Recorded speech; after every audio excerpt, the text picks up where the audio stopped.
औज़ुबिल्लाहिमिनश्शैतानिर्रजीम बिस्मिल्लाहिर्रहमानिर्रहीम अल्लाहुम्मा सल्लि अला सय्यिदिना व मौलाना मुहम्मदिन व अला आलिहि व अस्हाबिहि व बारिक वसल्लिम वसल्लि अलैहि। डियर स्टूडेंट, उम्मीद करता हूँ कि आप खैरियत से होंगे। डियर स्टूडेंट, आज का हमारा चैप्टर नंबर 9 है। इसके हमने शॉर्ट क्वेश्चन करने हैं। चैप्टर का नेम हमारे पास है प्लांट रिप्रोडक्शन। तो इसका सबसे पहला क्वेश्चन हमारे पास है, define cloning, which process of plant is supposed to be cloning. Cloning क्या होता है और क्लोनिंग जो प्लांट के अंदर की जाती है तो मेजर टेक्निक उसके अंदर हम कौन सी यूज़ करते हैं। तो क्लोनिंग का मतलब क्या है? Cloning is method of producing genetically identical individual from a single parental cell, कि एक ही पेरेंट सेल होगा, पेरेंट सेल से जो है वो फर्दर जो है वो और प्लांट्स बनेंगे और वो प्लांट्स सेम उसी ही की तरह होंगे, उनकी जेनेटिक्स उस फर्स्ट प्लांट की तरह होगी, पेरेंट प्लांट की तरह होगी। इस पिक्चर के अंदर, इस डायग्राम के अंदर भी मैंने यही चीज़ जो है वो शो की हुई। आप देख सकते हैं कि एक प्लांट है, आगे उसके क्लोन बने हुए हैं, 2 क्लोन भी हो सकते हैं, 4 भी हो सकते हैं, इस तरह फर्दर मतलब कि बहुत ज़्यादा क्लोन जो है वो इसके हो सकते हैं। तो इस प्रोसेस को हम क्लोनिंग का नाम देते हैं। प्लांट्स के अंदर अब दूसरा हमारे पास जो पार्ट था कि प्लांट के अंदर क्लोनिंग किस चीज़ का नाम है। तो प्लांट्स के अंदर क्लोनिंग की जो टर्म हम यूज़ करते हैं वो बेसिकली टिश्यू कल्चरिंग की टेक्निक होती है। इस टेक्निक के अंदर क्या होता है कि एक प्रॉपर जो है वो मीडियम वगैरह प्रोवाइड किया जाता है प्लांट्स को, और वहाँ से एक प्लांट का पार्ट, एक आर्गन या एक टिश्यू लिया जाता है जिसे हम एक्स प्लांट का नाम देते हैं। इस एक्स प्लांट के अंदर फर्दर जो है वो प्रोसेसिंग होती है, तो इससे कैलस फार्मेशन होती है। कैलस फार्मेशन के बाद जो है वो दूसरे छोटे से पौधे बन जाते हैं जिन्हें हम प्लांटलेट्स का नाम देते हैं। उसके बाद यही प्लांटलेट जो है वो नए प्लांट्स में प्रोड्यूस होते हैं। और ये आप देख सकते हैं कि ये प्लांट और ये जितने भी बाकी प्लांट्स हैं ये सेम, मतलब कि इनकी वो है जेनेटिक्स बिल्कुल सेम है। जेनेटिक्स के हवाले से इनके अंदर कोई भी डिफरेंस नहीं है। तो ये हमारे पास टिश्यू कल्चरिंग और क्लोनिंग की टेक्निक है।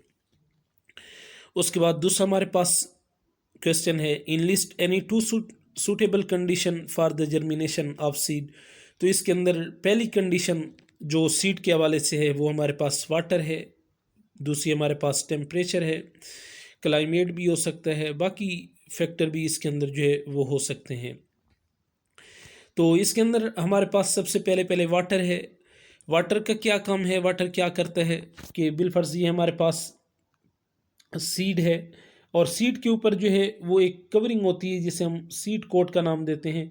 तो इस सीड कोट को सॉफ्ट बनाने के लिए, ताकि इसे जो है वो रूट और शूट जो है वो निकल सकें, तो इसको सॉफ्ट बनाने के लिए वाटर जो है इसकी रिक्वायरमेंट्स होती हैं। तो इस वजह से पहला हमारे पास फैक्टर या पहली कंडीशन सीड जर्मिनेशन के अंदर वाटर है। दूसरी कंडीशन ये मैंने इधर यहाँ पर है शो भी किए हुए है कि क्यों हम इसको जो है वो पानी वगैरह दे रहे हैं। दूसरी कंडीशन हमारे पास टेम्परेचर की होती है। तो सीड जर्मिनेशन के लिए जो हमारे पास नॉर्मल टेम्परेचर, जैसे हम ऑप्टिमम टेम्परेचर का नाम देते हैं, तो ऑप्टिमम टेम्परेचर हमारे पास कितना होता है 25 degree centigrade to 30 degree centigrade.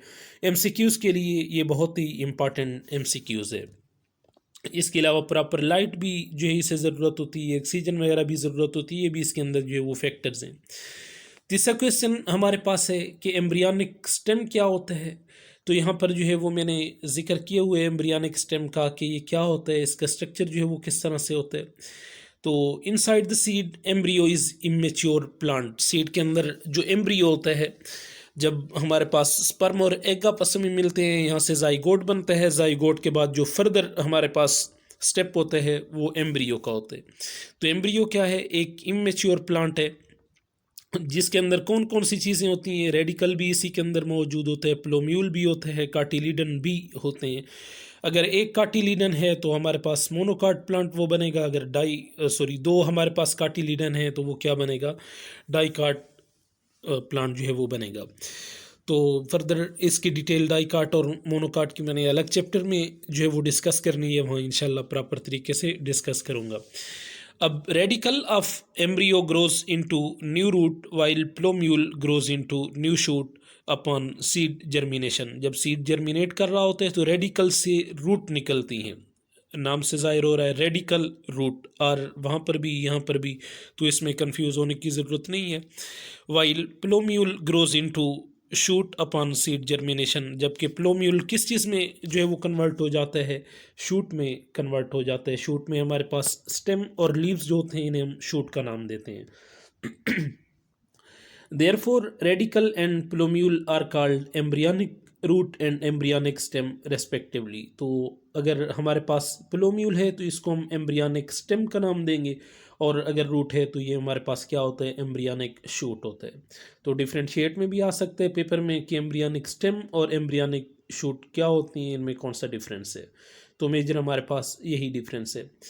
अब एम्ब्रियनिक स्टेम का हमने स्ट्रक्चर डिफाइन करना है, डिस्कस करना है। The embryonic stem above point of attachment of cotyledon is called epicotyle, and the embryonic stem below the point of attachment is called hypocotyle। ये epicotyle और hypocotyle आगे next question में मैं जो है वो डिस्कस करता हूँ कि ये होती क्या है, एपिकोटाइल क्या होता है और हाइपोकोटाइल क्या होता है। यहाँ पर भी जो है वो मैंने रफली जो है वो डिस्कस किए हुए है।